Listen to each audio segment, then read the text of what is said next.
Maisa sa katuparan na ang mga lokal na proyekto sa apat na bayan ng Nueva Ecija matapos aprubahan ng sangguniang panlalawigan ang pagkakaloob ng tig-1 milyong pisong pondo.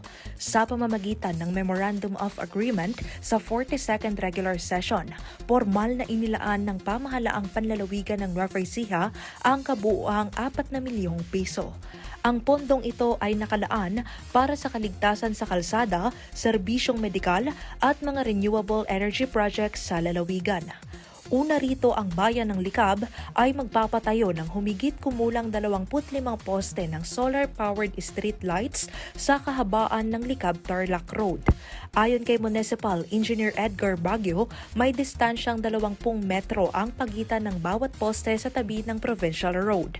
Layunin ng proyektong ito na masiguro ang kaligtasan ng mga motorista at maiwasan ang mga aksidente tuwing gabi sa kalsada. Or request na 1 billion for solar street light po sa location ng provincial road along Likab-Tarlac Road.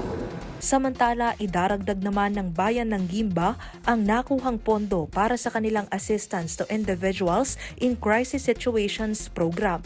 Ayon kay MSWDO Officer Maria Elaine Labasan, kinukulang ang kanilang pondo para sa buong taon.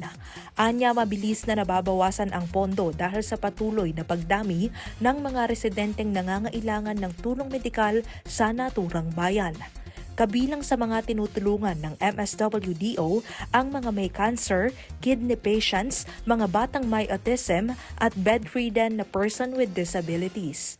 Because dumadami po yung mga clients na going to MSWDO na may mga sakit tulad ng mga kidney patients, cancer.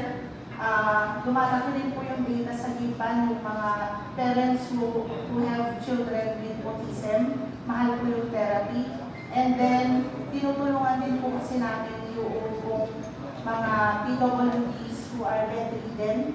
Meron po silang tulong from the MSWDO. Ito pong pondo namin ay kinukulang for the whole year. So, we are requesting po na sana po magbigay niyo yung aming request. Bukod dito, gagamitin naman ng bayan ng Gabaldon ang pondo para sa pagpapatayo ng solar power system sa munisipyo. Sinabi ni Mayor Joby Emata na layunin nitong palawigin ang paggamit ng renewable energy sa kanilang mga lokal na pasilidad. Nauna na umano nilang nalagyan ng solar panels ang kanilang dialysis center at ang evacuation center. We have our counterpart, Your Honor. It's just that we were allowed to request for financial assistance. That's why we availed of the financial assistance. Ay, napakalimang watts. Kaya kilowatts. Pero yung 1 million, sa kilowatts. Maybe more, Your Honor, but what is important is it's not going to be enough, but we have our own funds to place. Yes, Your Honor. Yes, I know. Dahil alam natin na medyo mahal na ang bunin yan eh. Dahil yung kilowatts natin sa kilowatts, sometimes around without batteries. Bagay ng munisipyo, you don't need batteries, diba? Around 40 to 50,000 per kilowatt. Diba? Anyway, sabi mo nga Mayor, may counterpart naman din tayo.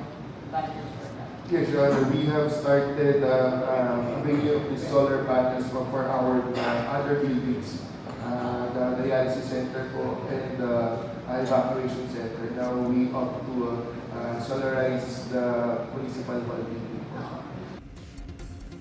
Samantala, ilalaan naman ng Zaragoza ang budget para sa installation ng hybrid solar power system sa command center.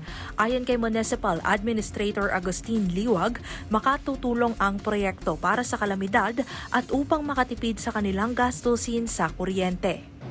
Ang request po namin ay installation ng solar power system hybrid para po sa independent para sa tatayong command center kasama ang Medrig family. So, ito po ay para sa panahon ng kalamidad ay walang drama. And makatipid rin siguro sa kuryente. Ako po si Carmel Joy Miguel, nag-uulat.